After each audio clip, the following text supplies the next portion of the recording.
Hello and welcome to episode 3 of this ongoing series covering the development and release of Infinity N5, which, on the suggestion of a friend, I have changed the title of from Wild Speculation to Mild Speculation to better reflect basically how we're approaching this and the kind of coverage we're giving in these content about content videos.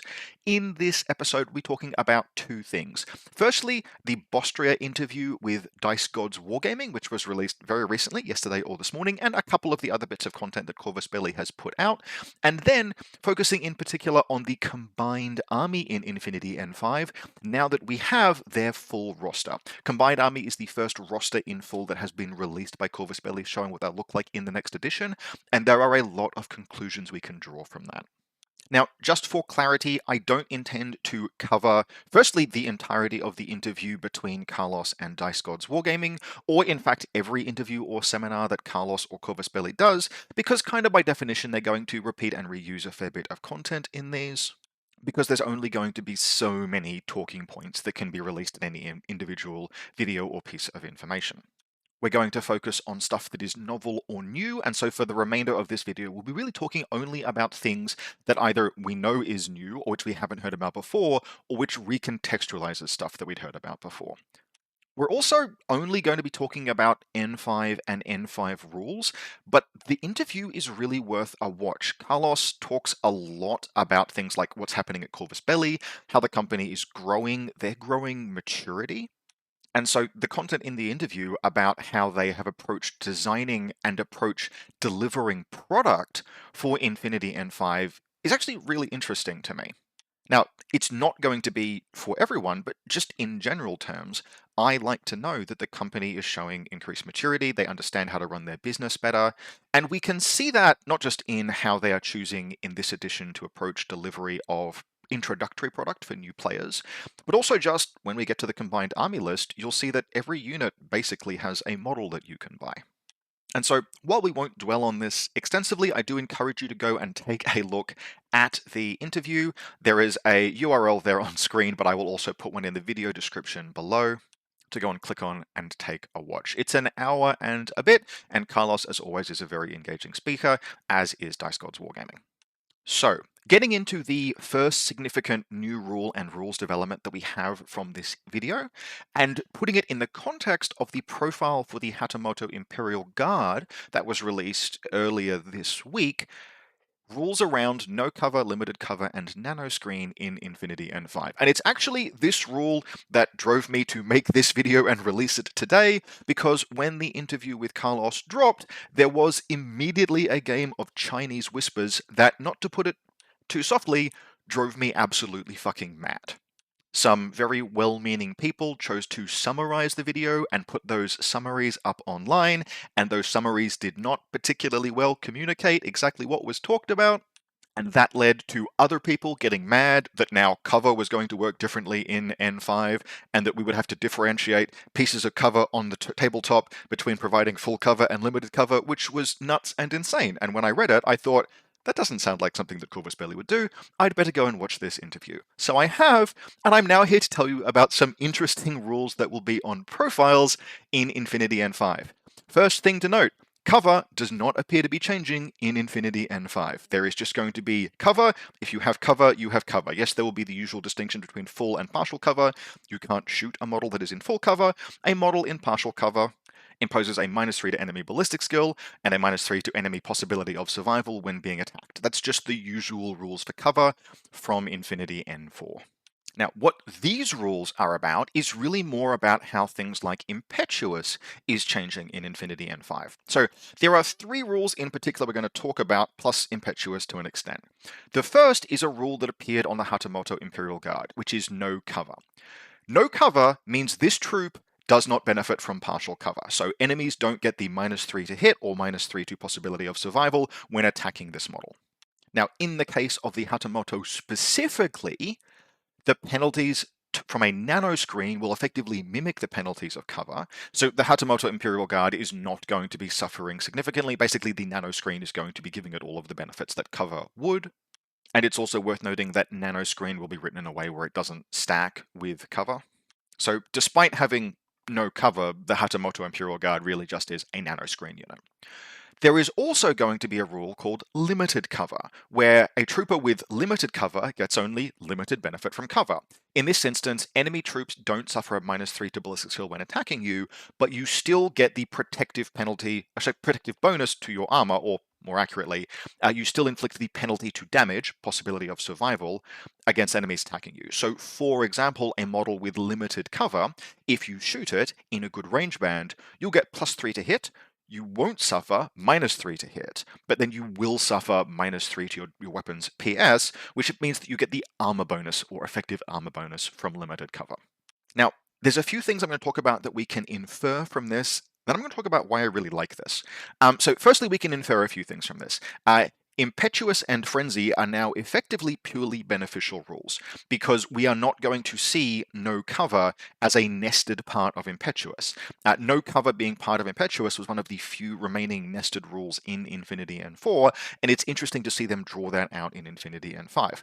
So this means that when a trooper is Impetuous or when a trooper has Frenzy, all that these rules do is give you the Impetuous and Frenzy activation, which are effectively free actions, assuming that they stay broadly the same as they are in N4. And I would expect those rules to still be suppressed when in a Fireteam, despite the fact that they are purely beneficial rules, because making use of Impetuous activations in a Fireteam is just too much of a pain.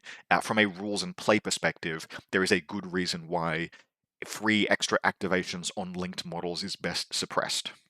What this does mean, though, is that it's pretty likely, this is just speculation, but it's pretty likely that the no cover and limited cover rules won't be suppressed in a Fireteam, which means that linking impetuous troops is no longer just an easy first order optimal efficiency, because the no cover part of impetuous is what has historically always made those models very, very cheap. You link them, you put some Morlocks in a Fireteam, for example, the Morlocks can now take cover. In the case of the Morlock Fireteam, they're still regular, I would expect that to stay. But you basically get very, very efficient things, like McCalls in Toha, for example. Linking a McCall, making them totally able to claim cover, in addition to all the benefits from being in a Fireteam. Not just powerful, but very, very efficient, because you no longer took the penalty of not being able to claim cover. If no cover and limited cover aren't suppressed in a Fireteam, we have a much more balanceable design approach for troops like warbands, for example, and linkable warbands, which is just really good, basically. Now, the second thing is that by cutting no cover and limited cover out of their position as nested rules in Impetuous and just making them rules on their own, we can apply them, or Corvus Belli can apply them, even in situations where it wouldn't make sense to give the model the Impetuous rule. And so things like very large models like tags or vehicles or flying drones can be given no cover and limited cover without also giving them not just the narrative but also the play baggage that comes with Impetuous. Yes, a Squalos is not an Impetuous model. That's ridiculous. It's a tag. It's a big armored robot that fights like a person. It's piloted, etc. It's not Impetuous. But it is really, really big, so Corvus Belli could give it, I would say, probably the limited cover rule on something like a tag. I wouldn't be surprised to see that. Now, yes, okay, that's a tag nerf, but remember, the no cover and limited cover part of the Impetuous rules is what has always produced massive discounts to models. Morlock Gruppe, for example, are very, very cheap because of the no cover part of Impetuous. So if Corvus Belli wanted to make tags cheaper but maybe a little bit more moderate in terms of their impact, they could give them the limited cover rule, which would make narrative sense and also give them another balancing lever to pull. The same will be the case for vehicles, and I believe flying drones were actually explicitly mentioned as the kind of troop that might have the no cover rule, despite obviously not being impetuous. So I am pretty much universally a big fan of these changes. I think they make the game easier for Corvus Belli to balance. I think they give them more levers to pull. I think they are more narratively sensible because they can put rules that are beneficial to certain troop types on those troop types without the baggage of the impetuous label. And I think they also add a significant lever to the game in terms of balancing fire teams, because they remove that easy button fire team composition of putting in models with frenzy or impetuous and then suppressing those rules, basically giving you money for free, for want of a better term. Now, this is going to affect a lot of what would be traditional fire team compositions in N4. For example, it's likely to have massive effects on Steel Phalanx as a faction and Bakunin as a faction. Like, there are many factions that currently make significant use of linking impetuous models to great effect that this will potentially tone down. But we also know that the entire game is getting a balance pass, so I am not inclined to start engaging in negative wild speculation about stuff that we don't know about yet. Overall, I think this is a great change, and especially the limited cover rule, I think in terms of the potential that it offers, is possibly one of the favorite new, or might be my favorite new rule that I've seen introduced in N5 so far. It's clean, it makes sense, and it works really well on certain unit types while still offering the potential to adjust those profiles and even buff them in certain ways, which is just fantastic. The next thing to talk about is how fire teams are changing in N5. Now, this is a bit of an info dump, but I want to stress that we don't actually have that much information yet, despite the fact that it's something that Bostria talked to Dice Gods about for a fair bit of time. So the first thing we know is that obviously fire teams were redesigned. There's the fire teams annex. Fire teams were redesigned in Infinity N4 partway through the edition. The introduction of composition bonuses, i.e. a fire team had to be comprised entirely of a pure link to benefit from about half of the bonuses, including some of the most powerful ones, which meant cross-referencing two separate tables. That's gone. Purity of composition is the only thing that will matter for fire teams in Infinity N5, with 5 levels of purity. Now, I don't know this, but my presumption is that the first of these is no purity bonus. That's just the link activates as a single order bonus. And then the remaining 4 bonuses are for 2 troops of the same type, 3 troops of the same type, 4 troops of the same type, and 5 troops of the same type. Now, according to Carlos, the 2 troops and 3 troops of the same type levels of purity will have some of the more significant bonuses. And he mentioned later in the video that +1 burst in reactive is something that would be available to vanilla factions, which means that it's probably tied to Fireteam's Duo or Haris. For example, +1 burst in reactive might be a 2 troops of the same type bonus, +1 burst in active might be a 3 troops of the same type bonus, or it could just be +1 burst, we'll say.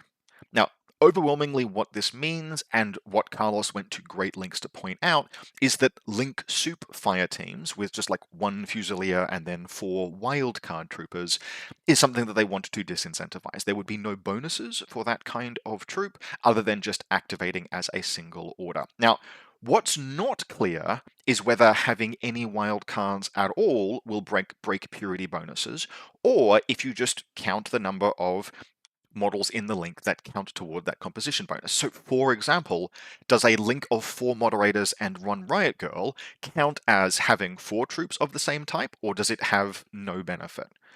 I suspect probably the former. A 4 moderators, 1 riot girl link will probably have the bonuses of a 4-person link team, but that's just a guess. That is my mild speculation for this particular rule. We'll have to wait and see. If that is the case, it's worth kind of noting that even though Carlos said, yes, they're looking at toning down sort of like the power of fire teams, that won't necessarily translate to an actual power reduction, or certainly an average power reduction. They might be looking to tone down the most powerful link teams in the game, but I suspect that the average power of fire teams might even go up based on the changes as they're described. A couple of other things: generic armies will have access to both duos and sometimes Haris teams. We'll see that in the combined army thing when we get to it, and that counts as fire teams, like the Morat fire team composition setup, will remain. So talking about the design goals of this, basically what was mentioned was that they're looking to go back to the roots of fire teams as an idea, which is making cheaper and less powerful line troops that are sort of an essential building block to an army work together well. The Fusilier fire team, for example, was a backbone of armies like the Neoterran Capitoline army when it was released, but fire teams have drifted significantly away from that over multiple editions. What they're looking to avoid is the super powerful core fire team that is almost impossible to fight, where you have MSV and long-range guns and every possible ability inside the team you might take, i.e. the idea of that like maximal power in one place, which tends to make the entire game become centered around it when it's taken. Now, time is going to tell how successful they are here. My personal observation is that the kind of link soup fire teams that Carlos mentioned really did sort of phase out with the change to fire team rules in N4, the introduction of composition bonuses, and that Death Star fire teams are pretty rare in Infinity N4, but they're not unknown. Some factions can do really, really powerful Death Star fire teams, and I would be sad to see them go entirely, because as a playstyle, as an option for players that is an interesting sometimes food, they're good to add some variety into the game. But I definitely think you don't ever want those to be an optimal playstyle. Anytime a game encounters a situation where some kind of like Death Star composition is the optimal way to play, you very quickly enter a binary resolution state where it's either did you beat the Death Star or didn't you beat the Death Star, and that's the entire game. Missile launches against Steel Phalanx, for example, is a conversation that goes back and forward where you have certain Steel Phalanx players having a big whinge about how guided missiles are being used to unpick their Ubermensch link, but on the other hand, Steel Phalanx link teams can have such strong closed loop defense that they are impossible to approach any other way. We know that guided missiles are being nerfed in Infinity N5. It is interesting to see a few signs, both with regards to the cover, the no cover rules, and the fire team rules, that suggest that maybe Steel Phalanx links, and in particular those Ubermensch Super Friends closed loop defense links, might also be toned down a little. Now, with that said, right now, Steel Phalanx links benefit entirely from full composition bonuses. They are restrained only by being able to reach 4 troopers in a link. You can't have that 5th trooper for that big ballistic skill bonus. But if a lot of the bonuses for link composition are being loaded back into the 2 and 3 troop types, that could have a really positive effect on Steel Phalanx. But that is strictly a we will have to wait and see kind of thing. Overall, I think I like these changes. I think if as advertised, they manage to succeed in making the rules a little cleaner and sharper. Look, just not having to reference 2 separate tables and add up the bonuses that way, I think I like.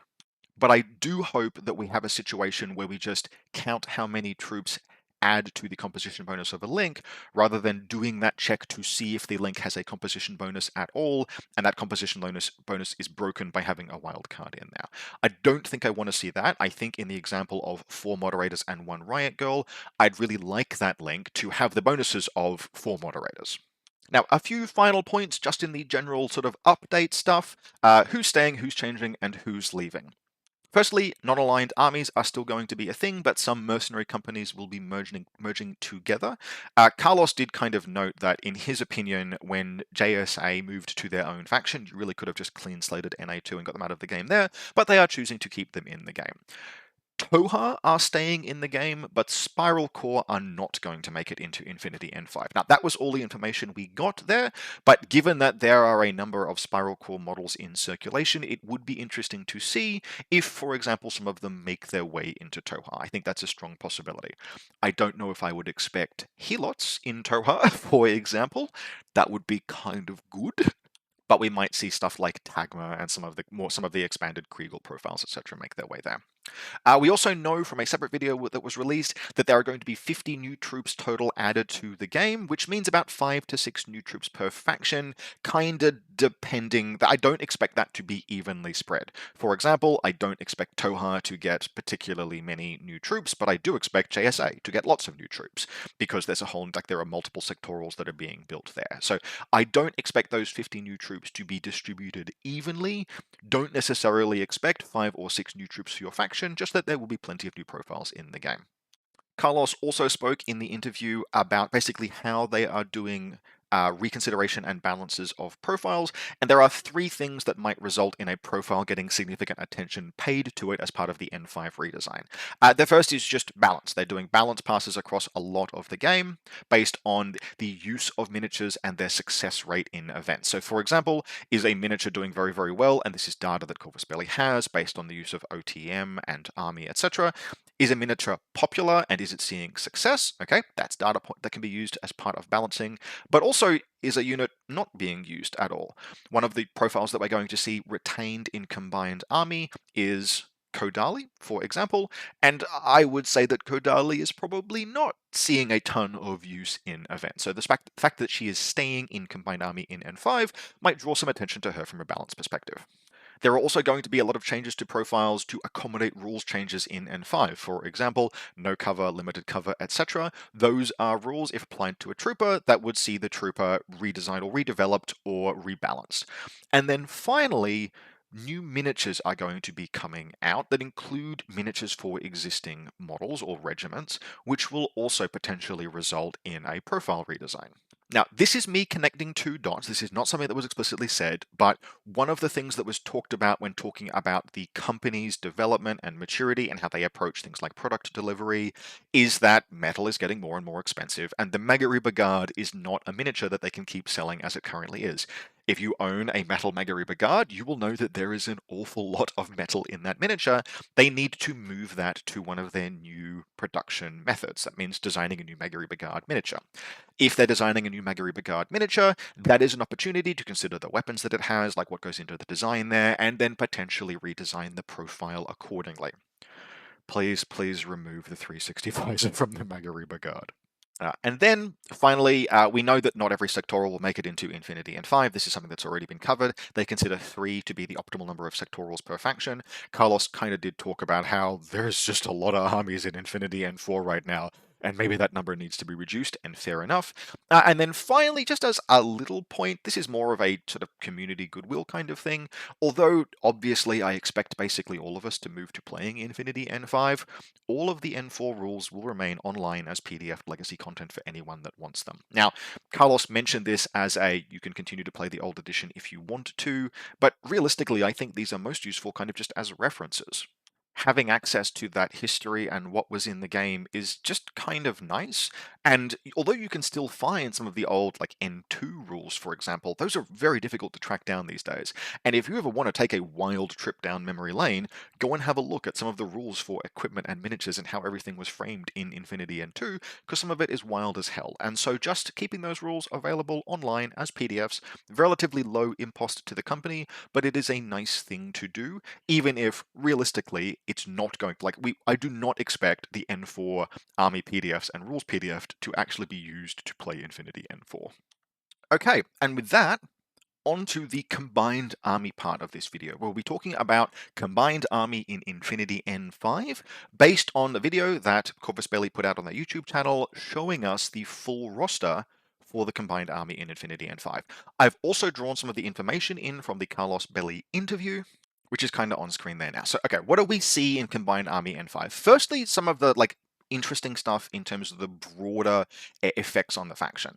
In terms of new models, Team Achilles is being added to both the combined army and the Onyx Contact Force, and I'm going to nerd out about the fluff about that in a moment shortly. Vanilla Combined Army has access to 2 Fireteam duos and 1 Fireteam Harris. So it's not unlimited Fireteam duos, it's 2 duos and 1 Harris.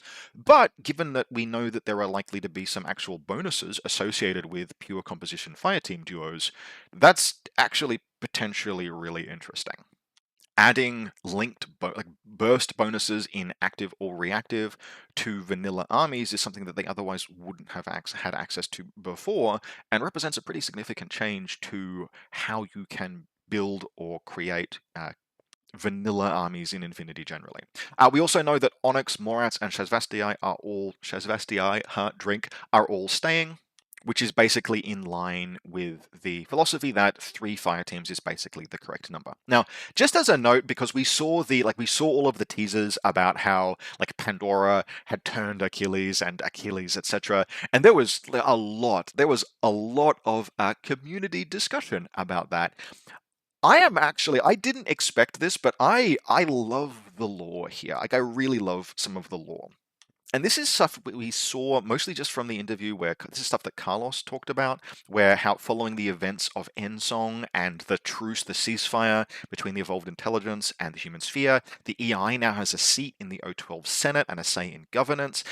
We also know that a significant part of how Achilles has chosen to, not been subsidized, right, chosen to join the evolved intelligence is that Aleph refused to resurrect Patroclus. That's a pretty long-standing thing in the fluff, right? There's the constant backup stream from Cube 2.0, the risk of subsidiarization, etc. There are a lot of aspects that have not been resurrected if they've fallen. So Aleph refused to resurrect Patroclus, but the evolved intelligence didn't.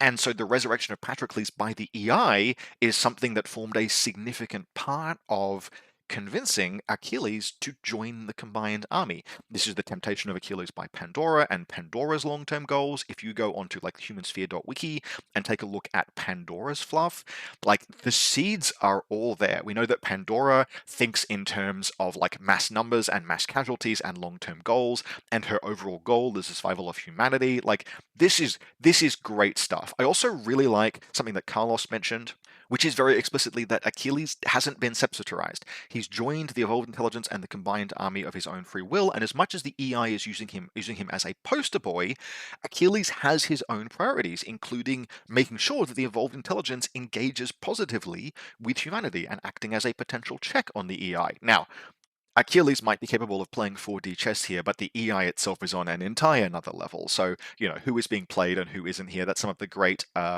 layers of suspicion and deception, etc., that like make Infinity, among other things, and espionage style games within game style narrative. But I love this shit. I love this. I love this way more than I had expected to. I am looking forward to reading more about this and just seeing what it is that we can piece together.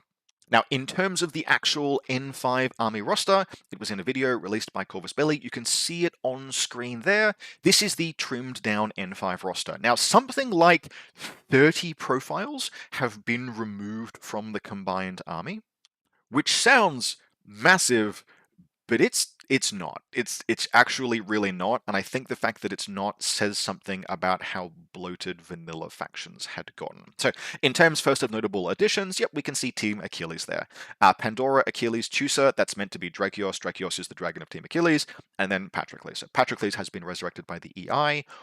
Pandora has tempted Achilles, Tusa, and Drakios to join the combined army. So 5 new profiles. Pretty good chance that they will be Haris or Duo linkable, possibly in Combined Army Vanilla, almost certainly in Onyx. So we're potentially seeing maybe a new Death Star kind of link emerge there. We'll see if that happens or not. Now, despite being given 5 potentially very significant new additions, there have been a whole bunch of removals from the combined army. Notable ones, I think probably most notable, and we'll talk about this in a sec, are the Raicho and to a lesser extent the Bull Track, but then also some other things like Drop Troops, the Fracta and the Cadmus, some characters, Victor Mesa, Kernel, and others. A lot of mercenaries, but not the Libertos, which was a surprise to be sure, but a welcome one. We've also seen a lot of Morats trimmed, but none that saw really extensive vanilla use. Like even, I mentioned the Kaitok there on the slide, even the Kaitok I don't think was played a ton. I used it in some vanilla armies because it was a very efficient profile, because it was a frenzy profile, go figure. But overall, really relatively limited as far as losing 30 miniatures from losing 30 profiles rather from an army. You would think would be a significant reduction in capability. No, not really in this case. Like there are a few that might potentially sting, but nothing that I would say is really transformative or major, potentially maybe apart from the Riot Show. One thing that was particularly interesting to me just on a personal note is that even though all of the Sigma Trihedron models have been removed, actually they haven't. The Greif operator is still present, which means this is kind of in line with the Toha are still part of the fluff and the backstory. We know that Toha are staying in the game, so the Greif operator staying there kind of makes a degree of sense. We'll see what happens to the Makrep and the Fracta. I imagine that they will stay in Onyx Contact Force, but who knows. So overall, what does this mean for the combined army in N5? The biggest takeaway is that we've lost like almost nothing that matters, at least in the N4 context. If I was a cynical person, I would say that it is very, very likely that basically all of the removed profiles, with some exceptions, are just data-driven removals. Units that were rarely or never played, like we lost things like heavy infantry, but not light infantry Sheshkin. How many times have you played HI Sheshkin in Vanilla combined versus how many times have you played light infantry Sheshkin? We kept the Libertos. Now, I love the Libertos. I love the Libertos. It's one of my favorite profiles. It's one of my favorite profiles because it's exceptionally efficient. If they wanted to remove it from Combined Army, N5 would have been the time, right? The reduction in mercenary footprint, we would have all understood. I'd have shed a tear, but it would have made sense. Instead, the Libertos is staying in the Combined Army. and it's one of the few mercenaries to do so. Why would that be? Probably because it saw an incredible amount of use. And we lost the Skirvoros, but not any other aspects. All of the other aspects were retained. Guess which aspect was almost never taken in any list? The Skirvoros. Now, just to expand on this, I also suspect there are a few retentions in the list that are probably optimistically sales driven. For example, the extra in Infinity N4, they're fine, but they are not by any stretch of the imagination competitive or tournament or even particularly casual play staples. They're not used particularly much, but they are one of the most recent products released for the combined army. They're going to stay in circulation at least for a little while, and so, Corvus Belli is choosing to keep them in combined army, presumably in the hope that we will buy some of those, please. Now, I like those models. I would actually seriously consider buying the reinforcement packs if the profiles were attractive. And so hopefully the profiles will be made just a little more. Like, they're not bad, but hopefully they will be made just a little more attractive, especially if we have access to extra links in Combined Army in N5. That might be something that tempts me to get them. Now, in terms of losses, stuff that is actually significant and missing from Vanilla Combined Army, I think the biggest overall loss is the right show. Not the bull track. The bull track is bad. The bull track is Ballistic Skill 13 and Armor 7. It cannot fulfill the secondary role of a main battle tag, which is a roadblock to the enemy in an emergency or when you need it to, right? Yes, the bull track has super jump. It doesn't matter. The bull track is not a good main battle tag, despite the fact that it's costed and silhouetted like one. The Raichu, on the other hand, was very hard to shift, was a very able gun platform. It could be used both offensively and defensively, and particularly the 72-point profile is very attractively costed given some of the rules that you get on the Raichu, like immunity crit and immunity to isolation. The absence of the Raichu in particular means that the tags in Combined Army are now basically all kind of like punch-down Predator tags. There is an Overdrawn, and Overdrawn can potentially fulfill some of that. Although the Overdrawn, despite being relatively cheap, is armor 6 and it's only going to hold up against offensive firepower for so long. But we might see some backfield fire support from the Overdrawn. And look, frankly, if they just get rid of Albedo or make it into something that's actually useful, if the Albedo rule gets fixed, the Overdrawn could easily become an attractive piece in its own merit. But otherwise, what we'll see basically are Predator or punch-down tags. These are things like the Sphinx and the Avatar to an extent, and the Cascuda. These are like really offensively geared, aggressive, not necessarily high risk, high reward, but these are not tags that you really want to be using for ARO duty particularly often. The Avatar can fulfill that role, but in the absence of remote presence, every wound on the Avatar really matters right now in Infinity N4, and so I'm kind of reluctant to use it as an ARO piece unless I think it's really not going to be challenged. This kind of means that in terms of the defensive roles, or even just combat heavy lifting, I expect to see work being done by our aspect heavy infantry. They already do that. They will continue almost certainly to be good. We can see some stuff from maybe the team Achilles. But otherwise, defensively, it'll be interesting to see what we get in terms of duos, being able to have 2 duos and 1 Haris team. It'll be interesting to see what defensive bonuses in particular are associated with those fire teams, because being able to do something like a Unidron fire team purely as a defensive fire base could be really, really interesting. We do have slightly reduced drop troop versatility. Our remaining drop troops, particularly if Kodali gets a glow up, are good. Like, the Rasyat is just one of the best drop troops in the game, period, because it's a parachutist deployment zone. But we no longer have access to cheap drop troops. We can't just sprinkle in a 20-something point drop troop and see if it does something. Not that that was ever a common play, but that option is now completely gone, and it's completely gone pretty much off the back of, that data-driven profile removal. No one was really playing Cadmus drop troops or Fractor that much, and so they've been cut back to their primary sectorals.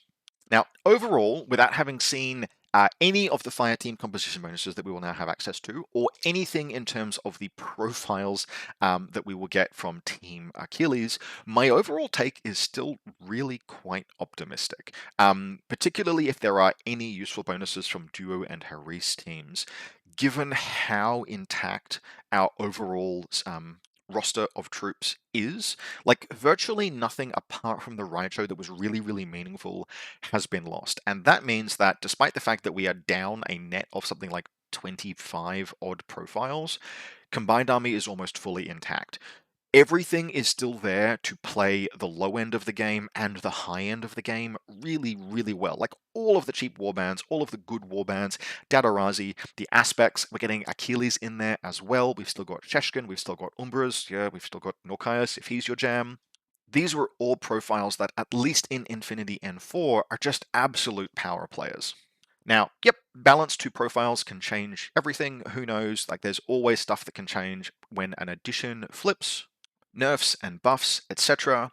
But my broad takeaway at this point is that it's very possible, actually, that Combined Army will be, if not as powerful, maybe even more powerful than they were in Infinity N4, and that is freaking saying something. Now, personally, I would actually hope that that is not the case, because Combined Army are one of the few S tier factions in the game right now in N4.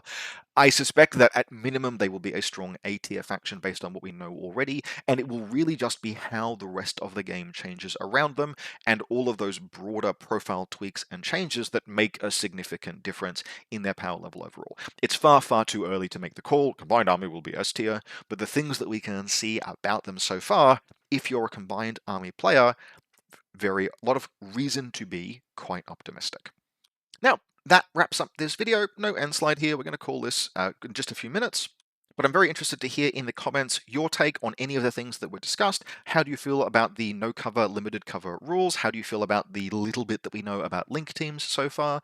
Are you a Toha player or a Spiral Core player, relieved or sad that your faction is going to be or not be in the game next edition? And if you're a Combined Army player, how do you feel about these changes?